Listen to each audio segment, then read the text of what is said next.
Today's podcast is brought to you by Progresso Talent Partners, who for more than 25 years have successfully delivered interim and permanent leadership talent to transform businesses. To hire the talent you need to enable your business to thrive, visit www.progressotalent.com today.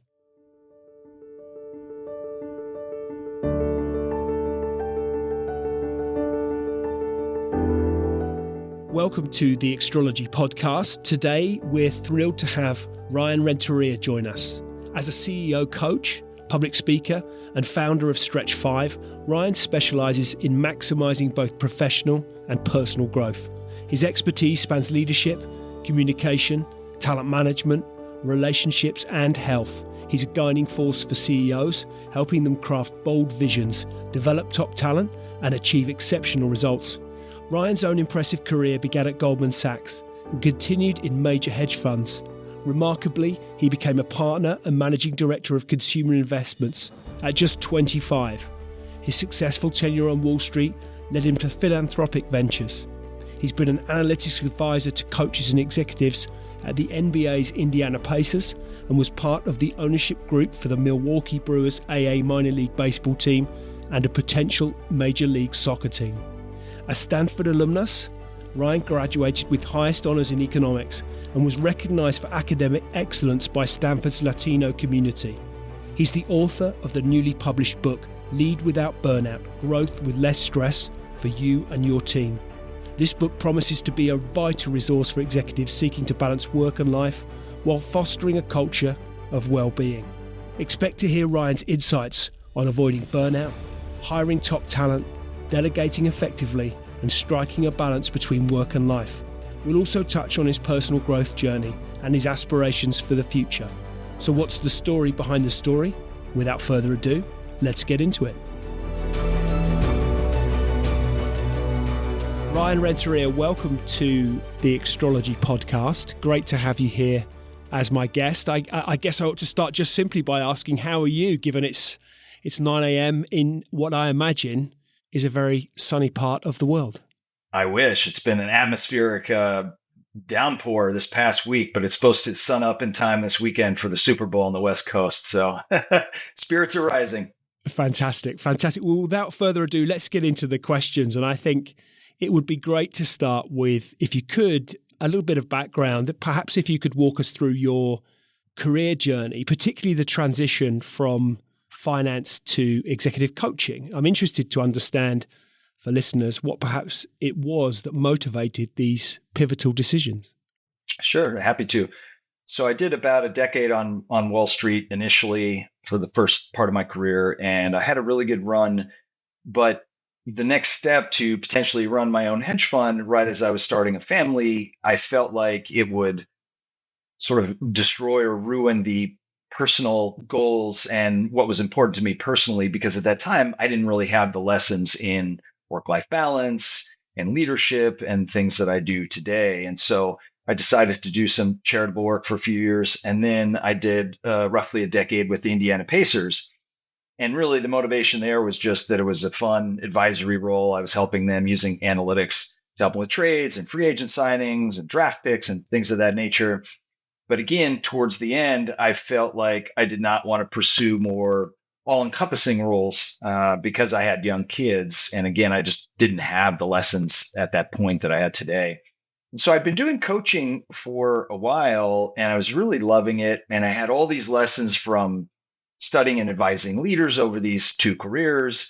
And so I built this executive coaching business focused on CEOs, managing partners, people who run businesses, to try to have a broader impact that would trickle down, not just to help them, but also to all their employees and their entire organizations. And I absolutely love it. I'm never bored. There's such a wide variety of folks that I work with, wide variety of industries, professional and personal topics, et cetera.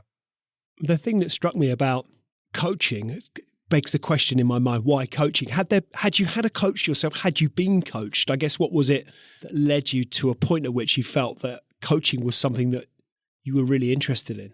I did have a coach, and I started as a pro bono career coach at the New York Business Library. And I was really enjoying helping people with resumes and cover letters and things of that nature. And I just ultimately wanted to expand that to a much broader range of topics and really enjoy helping people on more of the leadership and professional level, personal topics. And it sort of evolved from there. And inevitably, I think when we discuss prospective questions and my mind starts to ping on other things, Wall Street, interesting one. So 10 years, but was that always part of the plan? Was that the kind of, from at what age did you decide a career on Wall Street was where you were headed? Sure. I think it was a fairly young age. Math was my best subject. I was a pretty competitive guy, played sports growing up. And so I felt like that would both play to my skill set and my interests. And frankly, I wanted to try to do well at a young age financially to be able to then walk away and choose what I wanted to do for the rest of my life. And I felt like a career on Wall Street would be the best path to get me there. Did it prove to be what you imagined it was going to be? It did. It was extraordinarily stressful and very high pressure, very intense and long hours, but also extremely intellectually stimulating. And at a young age, getting to work with CEOs and understand from an investment perspective their business plans and how they were leading the organizations, and to be able to work with really talented folks in that business. And so it did almost sort of play out how I anticipated. I had a good run, but it was unsustainable at the pace that I was going from a personal perspective. So throughout what is, it's a really eclectic mix of experiences. It's a really diverse breadth of experience that you've enjoyed. If you go from, Goldman Sachs, sports, the business of sport, just fascinating. What have been some of the most valuable lessons that you've learned? Probably the most important one that took me 20 plus years to figure out is that both leaders and their teammates can achieve greater freedom, health, family time, work-life balance, etc., without giving up very lofty business and professional goals.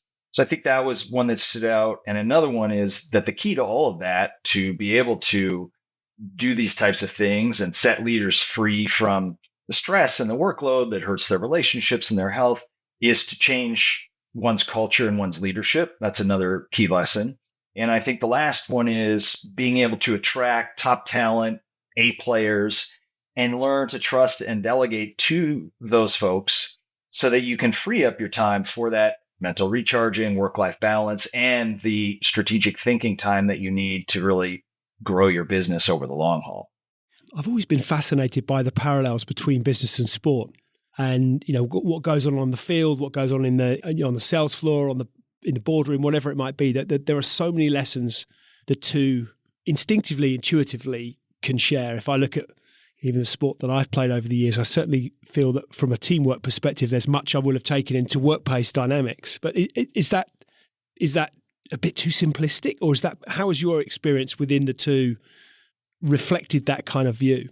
I think there are a lot of similarities. It's really about their various leadership styles, and some of the ones that have been held up as the gold standard maybe 20, 30 years ago aren't working so well in business and aren't working so well in sports. And there's been this shift over time in both sports and business and many different fields and industries in business towards a more positive style of leadership, less of a command and control type environment that really doesn't motivate people, and more learning to give people the autonomy, the responsibility, the ownership. And when they make mistakes, not to immediately jump down their throats, but to really try to understand, well, how sound was their process? Was it an unlucky outcome? If it was a mistake in the process, what can we do to help them get over that hump? And really other fundamental motivators that we have as workers, being recognized, things of that nature. So I think there's a lot of parallels in business and sports, and it was really interesting to work with two completely different sets of leaders that were almost trained differently. The Wall Street leaders are more trained in Harvard Business School and the corporate room and things of that nature. And on the basketball side, they were more trained in the gym and on the court. And to see similarities was quite interesting. Do you think, is it fair that again, I'm reflecting on my own experiences, that actually that once upon a time, if we go back historically, there would have been suspicion around, if you're trained on the court, for example, and your Wall Street guy comes in, there's a suspicion of the outsider. It's, it's different, whatever the sport may be. basketball, well, it's different to Wall Street. It's not the same here. Actually, the parallels we're talking about, there are many, but traditionally there would have been some, certainly if I reflect on sports here in the UK, at once upon a time, there was never a sense that you might have been a great coach had you not been a player. Whereas now there's absolutely an understanding that the skills required of you to be a great coach are not the same skills required of you to be a great player. So there's an acceptance of outside influence, outside help, outside expertise that even 20 years ago, I would suggest didn't exist. Did you find that? Was there any kind of friction from, hey, the Wall Street guys coming in here telling us, do you experience any of that tension and friction as you made that transition? I think I experienced it in the first 5 or 10 minutes, and then how I responded to the situation helped immensely, because I think the natural gut reaction is, oh, here's this Wall Street guy that's going to come in and he doesn't know anything about basketball and he's going to tell me how things work. And that was not the case at all. I came in with tremendous humility and said, look, you guys are the experts in this area. I'm just trying to work hard to add little nuggets here and there that can help you in your process. And I think it also helped that I played basketball myself growing up, and I only played through high school. I'm 5'7". I was certainly never good enough to go any further, but at least had an understanding of the game. But most importantly, understood how to speak to folks that may have felt, oh, this person is an outsider and doesn't have our knowledge, and recognize that they are the true experts in the subject. And I'm just one tool in the toolbox, one piece of the pie that's here to help them in any way I can.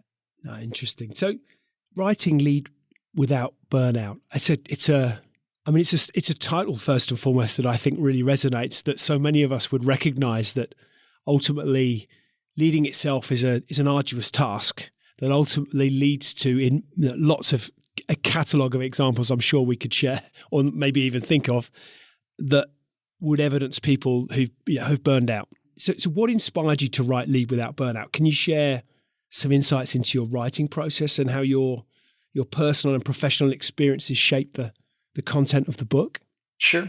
Well, I'll take those two separately. I think in terms of the inspiration, I've really enjoyed the positive impact I've been able to have with coaching clients, but it's just a small group.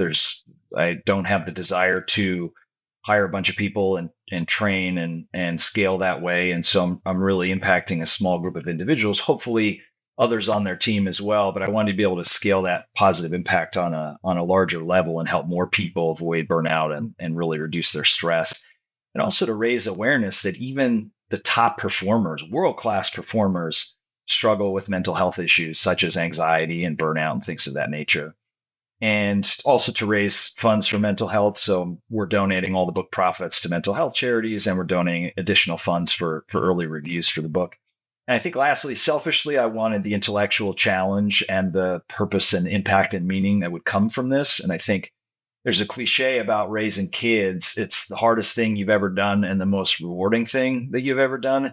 And I think writing a book fits that bill, just second to kids. It's the second hardest thing you've ever done and the second most rewarding thing you've ever done. So hopefully that sheds a little light on the motivation. And in terms of the process for writing, what I've done over 20 years of Wall Street and the Pacers and now in the executive coaching is I've kept this dossier in Microsoft Word where it's sort of like an 80-20 Cliff Notes snapshot of all the evidence-based approaches to every major personal and professional topic from my own personal experience over those 20 years, as well as everything I've read and all the research I've done.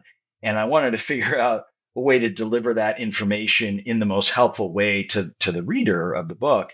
And so I read a lot of books on how to do that, and I hired someone to help me with it.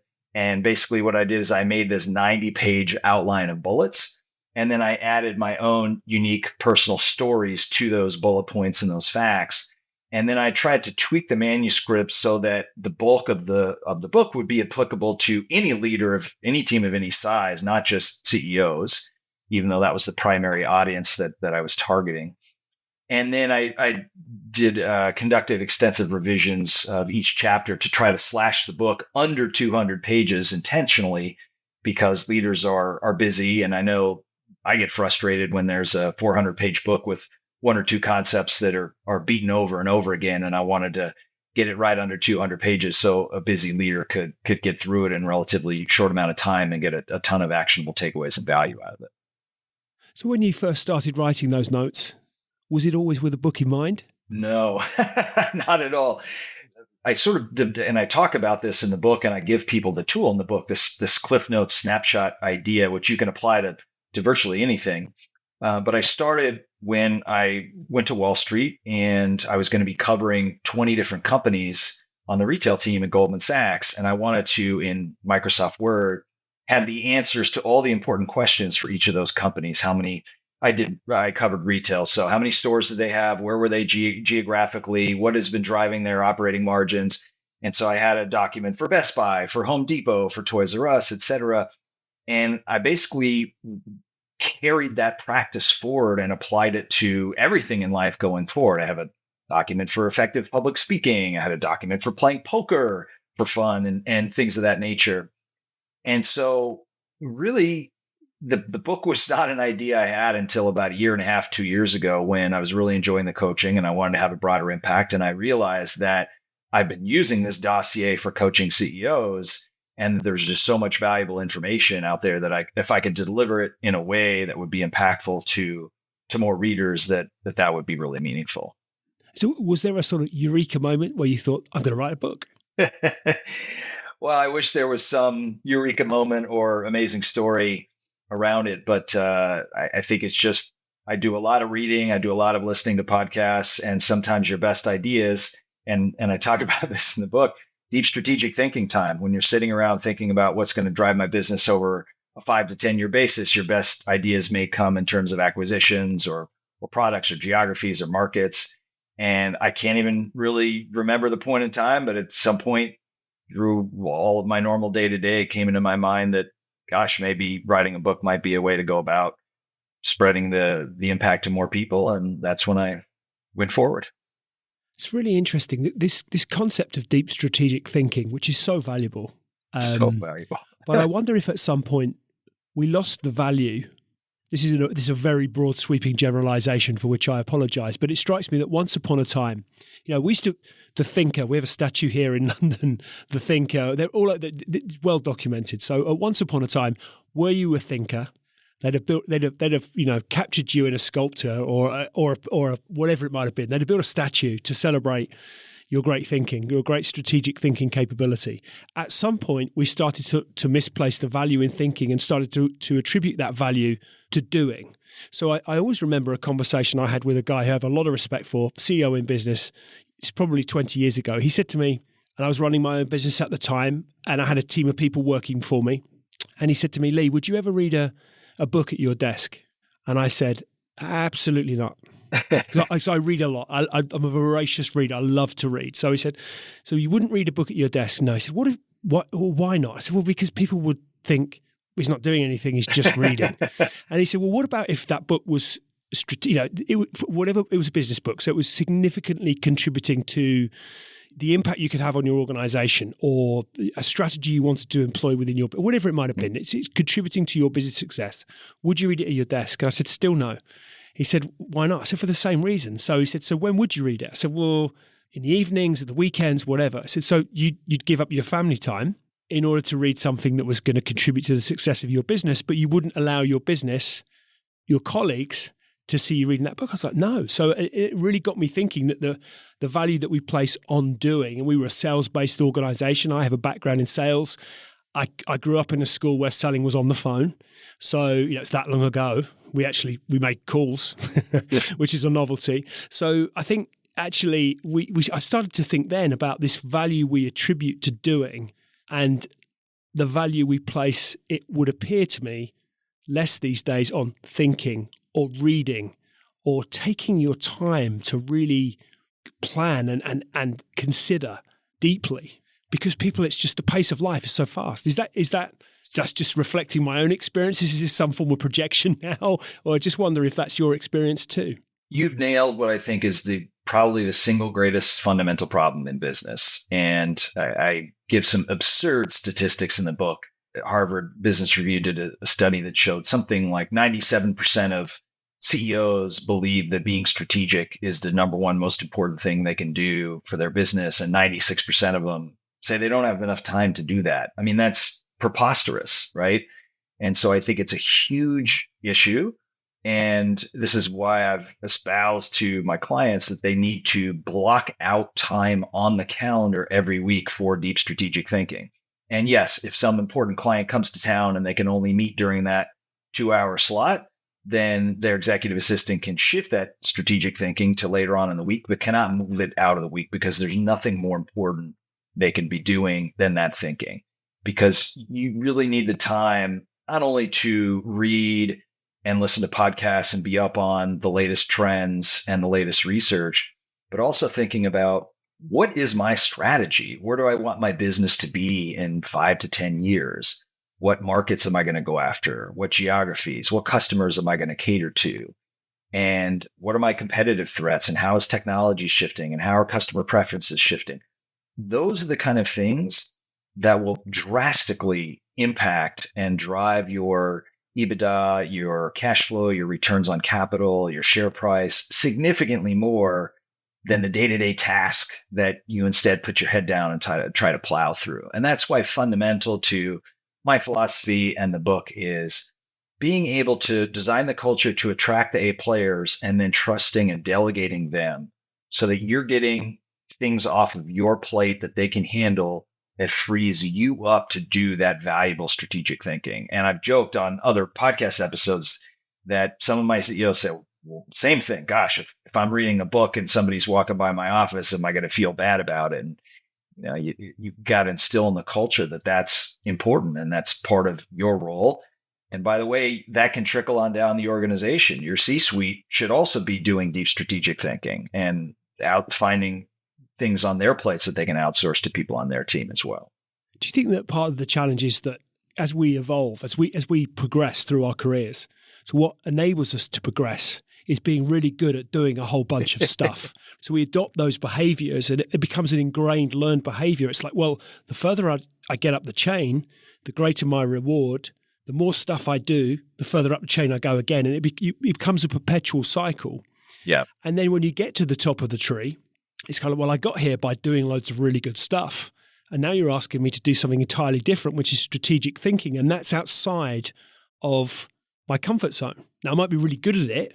I might not be uncomfortable engaging in that strategic thinking, but the act of it, the actions of it, and how it appears to the organization is where the discomfort stems from. It's how we break that cycle, how we ensure that as our very best, to your point, A players are progressing through an organization, that we start to afford them time out to think strategically within the realms of their own, their own responsibilities.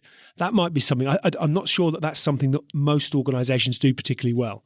Well, I think you're hitting it on the head. It's not only the discomfort of well, now I'm supposed to do deep strategic thinking, but it's giving up what got us here. Yeah. Right. I think again, HBR did a study. I think 2/3 of executives struggle to let go of prior work and prior tasks, and so folks like this often, and I put myself in this bucket, tend to be controlling, deep in the weeds, handling all the details, and you've got a whole lifetime of muscle memory that says that has been what has gotten me here. I have been successful and moved up the ladder due to those things. And it's almost a shock to learn that when you get to the top, letting go of those things is going to be what takes you and your company to the next level and not holding on to those things. And so I think you're right. Organizations don't do a good enough job. I think it's training future leaders in leadership development programs that this is how their value will change and their goals and tasks and strategies need to change. Executive coach telling them that, reading books about strategy and things of that nature are all going to be key to shifting that dynamic. The thing that struck me about the process of writing a book is, and I've never written one, there's part of me that might think that there's a book in there somewhere, but I've certainly never written one. That I'd imagine it's a journey of discovery in itself, of self-discovery. What did you learn about yourself, or indeed perhaps the field in which you spend your time while writing Lead Without Burnout? I think for me, I've been a very much a below the radar guy my whole life. I have never had a Twitter. I've never had an Instagram. I only got on LinkedIn for the first time a couple of years ago. And I personally had a lot of anxiety about regularly posting media appearances and articles and podcasts on social media and regularly promoting this book. And ultimately, I decided that I wanted to challenge myself from a personal growth perspective to try to get over that discomfort and to do those kind of things.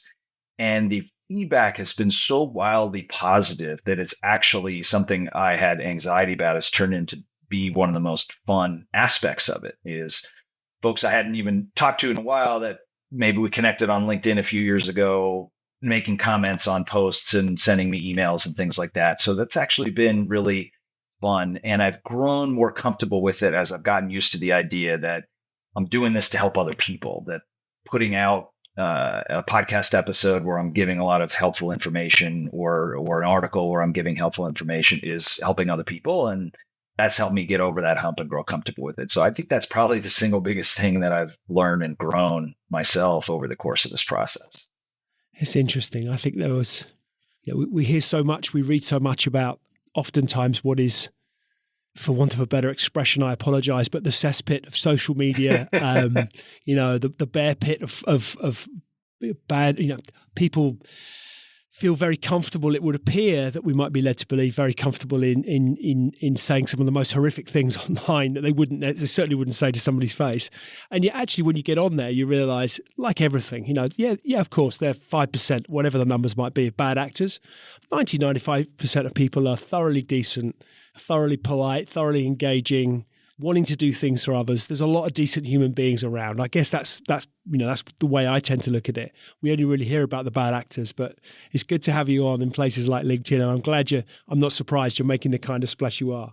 I think when we come on to the subject of freedom and health, and I think this is a really important one, particularly we touched on this from the outset that many people, I think, to be fair, but many leaders struggle to balance their professional ambitions with personal well-being. And that's well documented. Can you share some strategies on how leaders can achieve greater freedom and better health without perhaps compromising their professional goals? Sure. I have quite a lot of strategies. And I'll start off by saying that when you read the title of my book, Lead Without Burnout, your first gut reaction might be, well, this guy's really going to hammer home the importance of sleep and meditation and things of that nature.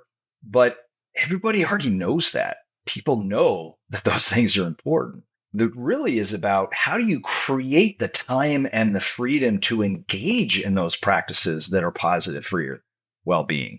And so that is what the book is all about. And I'll walk you through a lot of the strategies. First, I would say you really have to figure out what you want in life. And I've got 2 exercises in the book. The values and visions exercise, where you dig into what you want professionally and personally, and then a wheel of life exercise to figure out where you currently stand against those goals and changes and improvements you can make. And so just like a deep strategic thinker about their business needs to lay out a strategy that's going to give them a durable competitive advantage, you have to lay out a strategy for your life that's going to allow you to achieve the balance that you want to achieve in the categories that you want to achieve, if that's important to you. And then secondly, whether you're a CEO or you lead a team of 2 people, it's really about creating a mental health friendly culture that's going to attract the top talent to want to come work for you.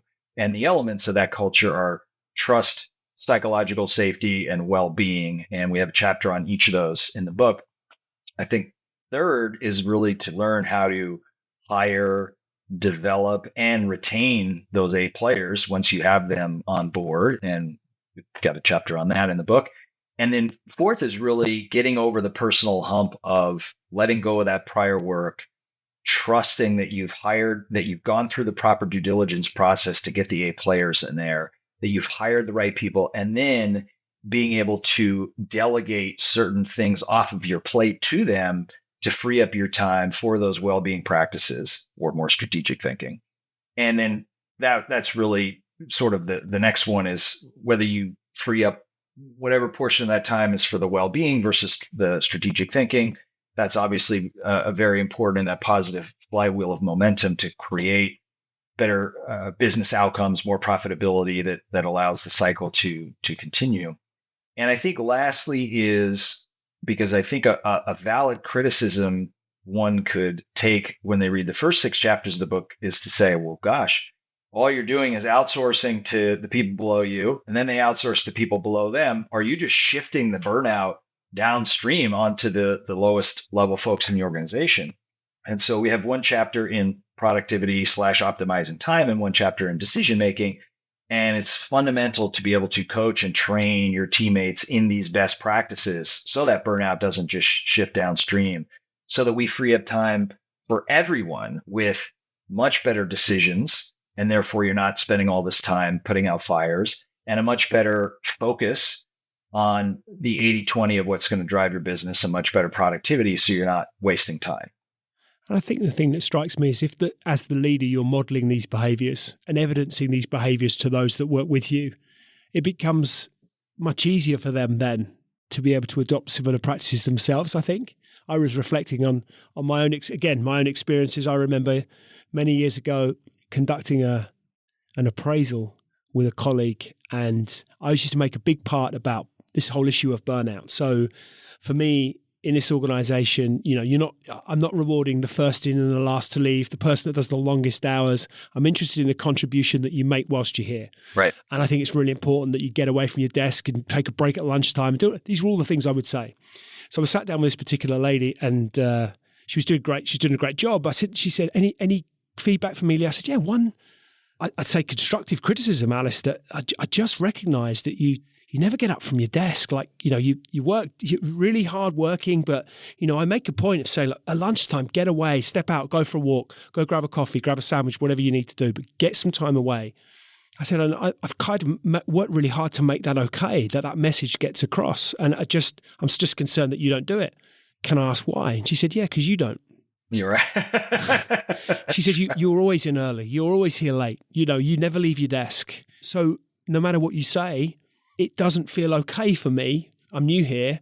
I see how you behave, and it doesn't feel okay, despite what you say, to be able to do those things. And it was a real lesson, a real slap in the face for me to think, actually, it's not just about what I say, it's about how I behave and how I project what I'm doing to those that I'm working alongside. It's a real lesson. Well, I would relate it to parenting. So one of the CEOs that I've worked with, he's an empty nester, 3 grown children out of the house, phenomenal father. And very early on, as I got to know him, he said something extraordinarily valuable. And that's the beauty of my work. I get to learn as much from the folks I work with as they're learning from me. He said, your kids listen to 10% of what you say, and they observe 100% of what you do. So whatever message you're trying to deliver to your kids, however you want them to lead their lives, whatever values you want them to espouse, you've got to do that yourself. Otherwise, they're just going to say, well, he's saying all these things, but doing something different. And I think it's extraordinarily relevant to leadership. Yeah, if you tell everyone, hey, work-life balance and no burnout and things of that nature, and you're first in and last out, they're thinking, oh, that guy's not really being that truthful, and I'm losing my chance at promotion if I'm following that work-life balance and lack of burnout. And I need to be here when he's here, right? So I think you had an important, relevant lesson and experience there. Sure did. I sure did. So you mentioned that 85% of companies see increased productivity with work-life balance programs. Could you give us some examples of such programs and explain why they're so effective? I think there's a wide range of options, from broadening your counseling offerings. That could be covering more visits to mental health professionals, giving access to virtual therapy. It could be adding some things that help on the physical front as well, whether it's adding gym equipment or yoga classes, or maybe it's a meditation room or a nap room. It could be bringing in speakers on important topics like sleep, parenting, et cetera. Could be expanding professional and leadership development for folks, which is going to impact their mental health. But I think the most important point I want to make is that it's really those things are only effective if they're paired with changes in how you interact with your teammates. Those things aren't going to move the needle enough if you're still engaging in bad leadership practices. And so the questions you want to ask yourself are, do you maintain a calm demeanor? When folks make mistakes, do you empathize with them and explain that you made those mistakes when you were in their shoes and here's how you learn to get past them? Or do you rip them to shreds, right? Are you engaging in really good recognition and not just, hey, great job, but something very specific about the job that they've done or the value that they're bringing? Are you thanking them? And again, not just thank you, but thank you for XYZ specific thing. Because really, our mental health is so drastically impacted by how our boss treats us that those wellness and work-life balance programs are important, but only in complement with some of these other things that we're talking about. How much of a challenge, and for benefit of those listeners won't be able to see what I'm now doing, but I think what I want to suggest to Ryan is that one of the challenges that I see, and I'm holding up my phone, is that we walk around with these wonderful devices in our pockets. You know, I think I'm right in saying there's more processing power in one of these things than was on the first lunar landing, right? So we've got these incredible machines that we literally walk around with in our pockets, and we have this always on culture. So the lines between work and home become ever more blurred. And I wonder as to the impact actually of COVID, and we look at hybrid working, where we now, the technology now that affords us the opportunity to have meetings and conversations from, our kitchen counter, wherever we might be. So the lines get ever blurred. So once upon a time, even I'm old enough to remember when we didn't have one of these things in our pockets to go to work. But actually that meant that on the commute in and on the commute out, at a very minimum, you had downtime. And people talk about this concept of mindfulness. On that commute, you didn't have that entertainment device. So you might read a book. You might just be staring at condensation running down a window Strategic for an hour. thinking. But you were mindful, right? Because you just were, because there wasn't any other information flow that you could turn to one of these little screens and entertain yourself, be entertained for an hour. So I wonder as to that challenge for organizations around what practices they can employ to ensure that there are boundaries, and there are, I have something that struck me actually as you were talking is that I remember I had an email from somebody, and their footer on their email said something like, and I'm going to butcher the phrase now, but it said something like, I have flexible working hours and therefore choose to engage in communication at certain times of the day and night that suit me. I am not expecting a response to this email at a time other than at a time that suits you. Something like that. It was a really nice way of saying, kind of, you do what you want to do and it's okay. I'm not expecting an immediate response. But very few organizations do that. It's kind of like, I've sent you an email. Whereas this sense of an immediacy of response, we've lost our patience to wait. It's right. Now. Everything is now. Do you think is that part of the challenge? Is that how do organizations embrace that kind of allow their employees to get a sense of work-life balance, I suppose? It's a huge part of the challenge. And I think really in the last month or two, Slack is ironic because this is a tool that allows people to communicate 24/7, put out a study that showed that employees that shut off at a certain time of night are actually more productive than those that feel like they're on at all times. And I know from studying sleep that it's extraordinarily hard to quiet your mind, both when you're going to bed and when you wake up at 4 a.m, if you're on your phone and engaging in work emails past, an hour and a half before your bedtime. I'm going to tell you a brief story from when I was in Wall Street. When I first got to the hedge fund business and started investing in stocks, I remember this one time, one of my stocks was down, 3% or something on the day. And I got a call from somebody, oh my goodness, the stock is down 3% because they also owned it. What do you think is going on? And I spent, 20 minutes calling around and trying to talk to traders and trying to see if there's any information out there. And by the time I hung up the phone from my last call 20 minutes later, I looked at my screen and the stock was back to flat for the day. There was nothing going on. It was random chance. It was noise. And so I think I learned a pretty valuable lesson that my productivity is going to be destroyed if I'm always on chasing all the little things at all time and distracting myself from what really matters from an 80-20 perspective. So I started to adopt a principle that most on Wall Street might think is crazy, but I would check my email in the morning and then before the open, and then I would shut it down during the day and check it again after the close. And so, of course, and you can set certain tones on your phone or alerts that if there's an emergency or comes from a certain person, it'll make a certain sound or what have you in case there is an emergency. But I think that was extraordinarily valuable for me to get done deep, thoughtful work over the course of the day. And very brave, I would suggest. Yeah. Well, I mean, it's fascinating. I mean, another example is you're in a meeting with the CEO of a company and you just don't get that time that often. And he's saying very valuable things about his long-term strategy and things of that nature.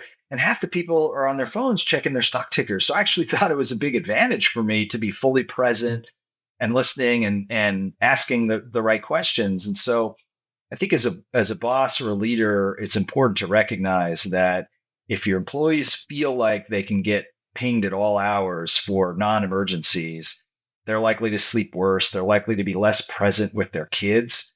I encourage my coaching clients to come home and put their phone on airplane mode and put it in a drawer and be present with their kids and not checking it nonstop.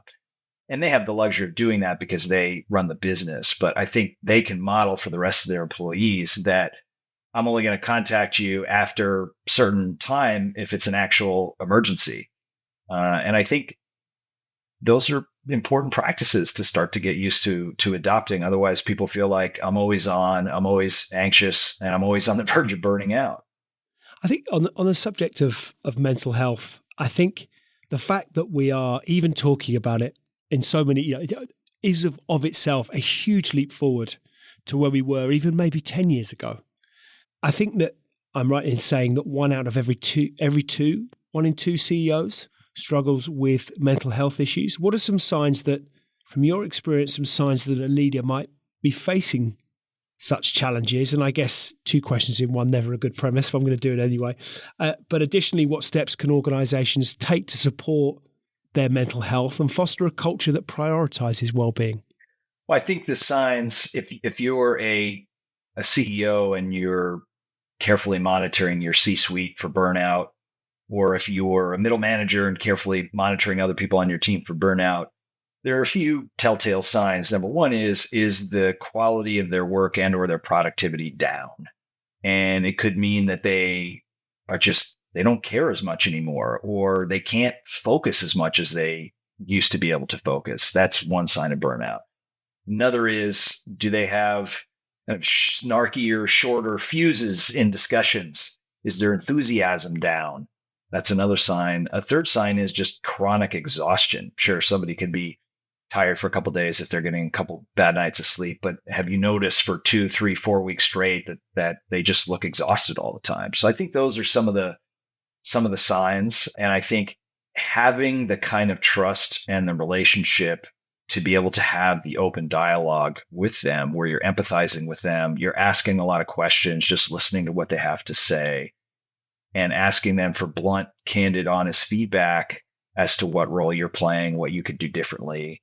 And I think, some of those folks are going to be afraid to share that with you because they're worried that, oh, he's going to be mad or hold that against me. And so you have to do some self-reflection and think about how you interact with these teammates. Are you engaging with them in a calm demeanor, or are you frequently yelling or angry? Are you empathizing with their mistakes and separating process versus outcome, or are you just jumping down their throats after mistakes? Are you recognizing them for their contributions? Are you thanking them for their contributions? And I think the other thing you can do is coach them in the principles of lead without burnout. Help them create a culture in their unit, in their group, that attracts those A players. Help them learn to delegate to those folks.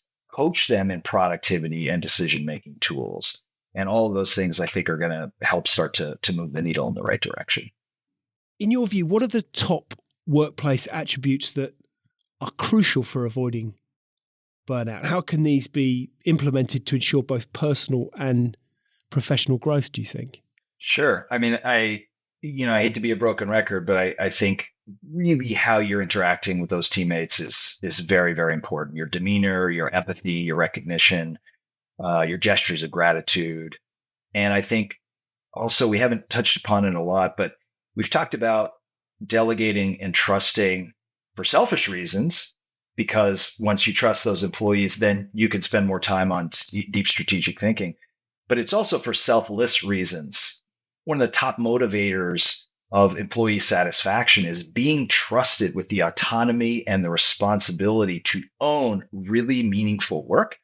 And so by trusting and delegating to them, not only are you freeing up more time for yourself, but they're also thrilled to take those things off of your plate because they feel good about being trusted. They're motivated to put their best work forward. And I think the more you can arm them with productivity enhancements, such as the 80-20 rule, where you're really coaching them in, here are the top 3 things that I think are going to move the needle for our business over the long haul.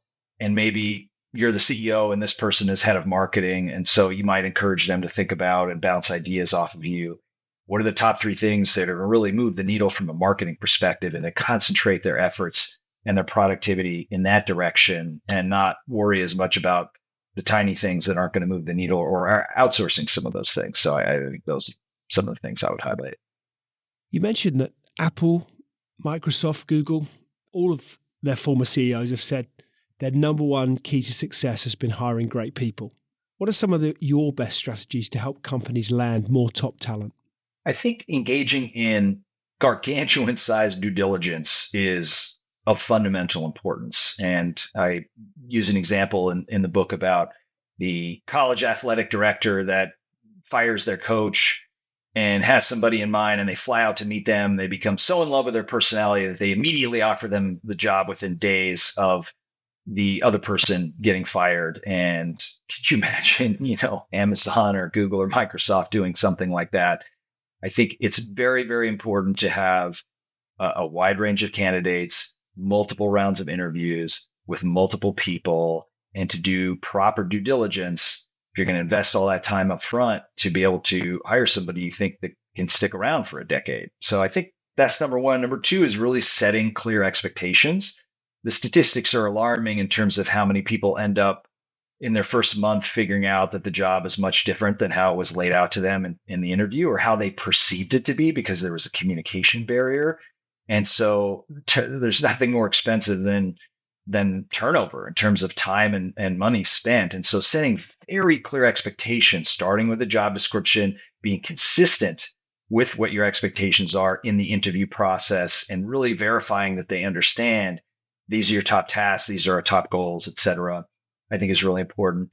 I think rating candidates scientifically, not as an end all be all, but as one tool rather than relying on emotion, because oftentimes the person that's in charge of the final decision, they hit it off with somebody in the interview room and they just decide, well, that's going to be the one. But think about if you have 4 or 5 different people in the organization who've met with this individual, and they're each charged with rating them on various things, such as the most important traits for this role, generally speaking, really important traits to have, like integrity and perseverance and things of that nature, and seeing whether the head person's gut matches up with how the mosaic of people are rating them on these various traits. And that can, if nothing else, lead to really good dialogue about, well, gosh, you scored this person quite differently. Maybe you heard a story in the interview or saw something in the interview that we didn't see, and having much better dialogue about that. And I think lastly, I would highlight going beyond the traditional references. Most people pop, 2 references on their resume or their cover letter, and they've called that person in advance. They've trained them to say only great things about them. And you're really not going to learn that much from just talking to those 2 references. It's really up to you to find other folks that they've worked with in the past, different companies, to be able to get more of a complete picture, as opposed to just the positive spin that the handpicked references are going to give you. I think your point around the thing that has often struck me is that there is, to my mind, no other business process that is left quite to chance in such the same way as recruitment is.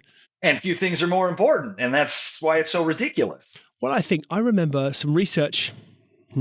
It's a long time ago now, so I might need to be fact-checked on this, but I recall some research from Harvard many years ago that evidenced that the cost of a mishire was anywhere between 2.7 and 54 times salary, depending on where the person sat within the organization. The argument being, if you're an S&P 500, you get your CEO hire wrong. You look at the impact on your market cap from a mishire. That's arguably 54 times that person's on average salary. Right. But to your point, an utterly rigorous, robust, consistent process, applying a mix of science and emotion, if you want to put it in those terms, at least affords you some semblance of getting it right. And then you sense check it with a really robust, rigorous referencing process that increasingly, I don't know about the US, but increasingly legislation gets in the way of from a UK perspective. But nonetheless, you can make calls, you can speak to people, these things can happen. Yeah, I think you're right. I mean, it's the beauty of a well-run hiring process. When you see it done well, it's fabulous. Yeah. All too often you see it done poorly. How do you think trust has been an important message that you've imparted consistently throughout our conversation? How do you think CEOs can learn to trust their team more and delegate effectively? What impact do you think that has on their ability to engage in strategic thinking and mental recharging? Sure. I think it really is about baby steps. No matter how rigorous your due diligence process is in the hiring, you're not going to on day one delegate something that's a 10 out of 10 in importance to that person right away. And so I encourage people to start off with give them something that's a 1 out of 10 in terms of importance and see how they do. And most likely, if your hiring process was sound, they're going to dominate that task and impress you and do quite well. Then you might give them something that's a 3 out of 10 in terms of importance. And you keep building these baby steps of trust until you are much more comfortable delegating things that are 8 out of 10, 9 out of 10, et cetera. And then that begs the question, well, how do we know what to give them and what to keep ourselves? And I think this is where bucketing your tasks or your priorities is very important. There's one bucket, which is, you know what, I'm going to just trust this person to run with it, make the decision. They don't have to loop me in, and it's all them. And then I think the second bucket, and this is where the sweet spot is and where the bulk of things should fall, is you go run with the first 90%, and then you come back and loop me in for the final 10%. And then I get the final stamp of approval. I get the 80-20 on what's going on with the issue. And that gives CEOs and other leaders comfort that things that are very, very important aren't happening without them knowing about it. And then the last bucket is, where do I need to spend as the senior leader in this organization? Where do I need to spend the bulk of my time and spearhead the majority of this? And still, you're not going to do 100% of that yourself. You're going to find parts of the process to outsource. But I think bucketing in those three ways is a helpful way to think about. And to answer your second question, I think simply that once you have done these baby steps of trust and you've bucketed out the tasks, all of a sudden you're going to find out that you have a lot more time in your day than you did previously. I've had some CEO coaching clients joke to me, well, is there any need for me to be around anymore? Because once you hired a great C-suite team and outsourced all these things, what's my role? And of course there is. It's just a much different role. And it's a really interesting question to ask, though, isn't it? It says a lot about how again, back to what we were talking about earlier, how so many of us are wired in that way of thinking. It says, well, if I'm the person at the top of the tree, I'm the busiest person in the organization, right? I'm doing all this stuff. No, actually, to have that time to be able to think is offering out the greatest impact to your organization. So I think that's really, I'm just making this up. It could free up 10 hours a week. It could free up 20. It could free up 30, whatever, however many hours a week it frees up for you. Then if you've done the values and vision and wheel of life exercises, you're going to know how many hours of those that have been freed up you want to dedicate to certain personal things, whether it's extra time at the gym, extra time with family, volunteering, things of that nature. And the rest of it is really going to be on the strategic thinking. And reading and listening to podcasts is all part of strategic thinking, or having conversations with experts is all part of that. It's really based on big picture, long-term strategy. How do I deepen my moat? How do I extend my competitive advantage? What do I want to prioritize my focus on and not when I'm thinking about channels, customers, products, geographies, et cetera? And M&A. Think about the large portion of M&A deals fail and are highly detrimental to companies.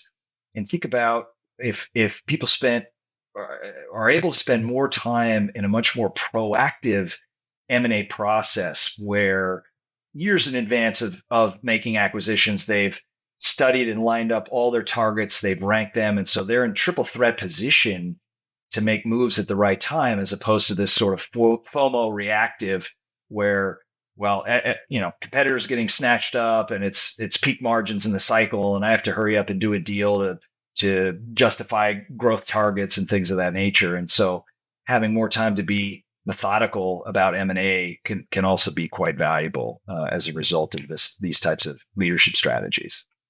In Lead Without Burnout, you talk about transcending boundaries to balance life and work. Could you share perhaps some actionable tools or techniques that leaders can use to slash stress and achieve both business success and personal fulfillment? Sure. I would say chapter 1 would be quite valuable. There's a values and visions exercise that I think is really, really important. And you answer questions about what you want your professional life to look like, what your goals are for your business, what you want your personal life to look like, what your goals are, why, what are the core values that are underpinning your answers. And I've had CEOs tell me that was the hardest part of the exercise, because you just assume you want certain things and you never stop to think about why. What are the core values driving it? And what would it feel like to fail at achieving those goals? Which ones would feel worse, right? And so I think that sets the tone for what you really want out of your life. And then the next stage is doing the Wheel of Life exercise. And there's 8 major buckets in the Wheel of Life exercise, everything from sleep, family, purpose and impact at work, work-life balance, things of that nature. And you really, the idea of the Wheel of Life is to rate on a scale of 1 to 10 where you are on those things and compare them to your values and visions answers. You might have answered volunteering a 4, but your values and vision exercise may have put volunteering as a priority when you're 65 and not now, and that's fine. So you don't need to attack that one. Whereas you might have had a 5 for health, and in the values and vision, you put down that it was a major priority. And so then that allows you to really dial in and focus on, well, geez, why am I falling short in this area? How many hours a week do I need to dedicate? In what form? How am I going to create time for this? So I think those are some of the better tools that I've found and that my clients have found to really help put some meat around the bones. How do you, I guess in the context of your own personal development, how have the choices and moves in your career contributed to your growth as a leader and coach, do you think? Well, I think I've had such a wide variety of experiences. When I was on Wall Street, and I was charged with a lot of investing a lot of institutional client capital and money into companies and stocks. I really had to study what makes great leaders, because effectively you're backing the CEO and his or her strategy when you're deciding on investing client money in a particular stock. And I'm also, as part of that process, interacting with a lot of CEOs and CFOs as an institutional investor and with fund managers. And so learning quite a lot about various leadership styles from those experiences. And then I went and worked for the Pacers and worked, as we talked about, for a completely different set of leaders that were trained in a completely different way, more on the court than in the classroom. And now even I learned tremendously as I'm coaching such a wide range of leaders from different industries and having back and forth dialogue with them. And on top of that, I'm spending a significant amount of time reading, listening to podcasts on these various topics that are of importance to CEOs. And so I think all of those things together have made me see that we can have balance in our lives and be good quality parents and partners to our significant others and have good health and not give up those business goals, as long as we're realistic and we're not trying to be perfectionists and we're not trying to achieve a 10 out of 10 in every single area. It's just impossible. And so use the values and visions and the Wheel of Life exercise to figure out, these are the 2 to 4 most important areas for me over the next 1 to 5 years. Here's how I rate on them. And how do I become an 8 or 9 out of 10 in these 2 to 4 areas, so that I'm a 10 out of 10 as a whole human that I want to be. That's a great message. So looking towards the future, what are your hopes for the impact of your book, and what aspirations do you have for your career moving forward? Yeah, I think for the book, I really hope it helps a much broader range and more people avoid burnout and reduce stress in their lives. I hope it raises awareness that even top performers are struggling with mental health issues or can be struggling with mental health issues. So CEOs don't think, well, my CFO is a rock star, everything must be fine in his life. And I really hope that it causes organizations to change their cultures for the better. I think for me, in terms of my own career, I have great balance right now. I'm thrilled with how things are. And so I just really want to be continuously improving my own knowledge and value that I can provide my existing executive coaching clients. And I think if there was anything I would do differently from a career perspective in the next few years, I might look to add, one board seat to be able to bring some of the lessons that I've brought into the coaching at the board level and see if I can have an impact in that unique environment. But otherwise, I'm pretty thrilled with how things are, and I've followed my own messages, and I drop my kids at school every day, and I play tennis 3 days a week, and I have lunch with my mom and my stepdad, and spend the rest of my time reading and listening to podcasts about interesting topics so that I can help my clients and the time I spend with them. Ryan, that's fantastic. I think we should leave listeners with a pointer, a good understanding as to where they can go to find out. Where can they buy the book? Where should we be sending them to find out more? Sure. You can go right on Amazon or most online booksellers to buy Lead Without Burnout. It's Kindle, paperback, hardcover, or whatever version you want. And like I said, all the proceeds go to mental health charities like Mindshare Partners, which is one of the only ones that focuses on mental health in the workplace specifically out of the Bay Area.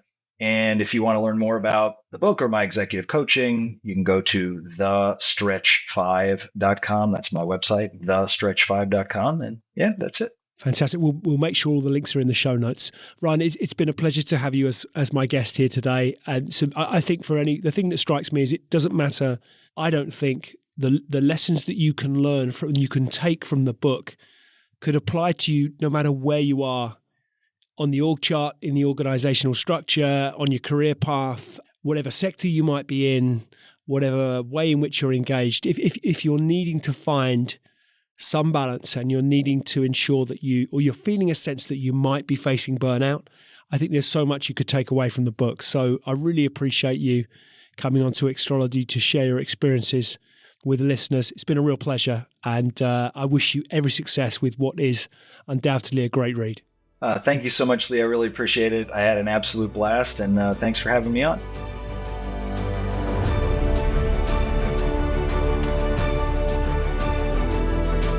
Hi, ladies and gentlemen. Thank you for listening to today's Extrology podcast. I really appreciate your audience and ears. If you've enjoyed it, then why not hop onto iTunes and give us a review? I'd really appreciate anything that you might have to say. Any feedback always gratefully received, and look forward to hosting you next time. See you soon.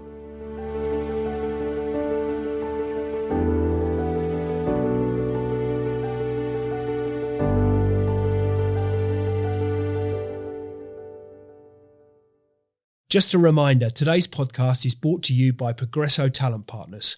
Visit www.progressotalent.com today for more information.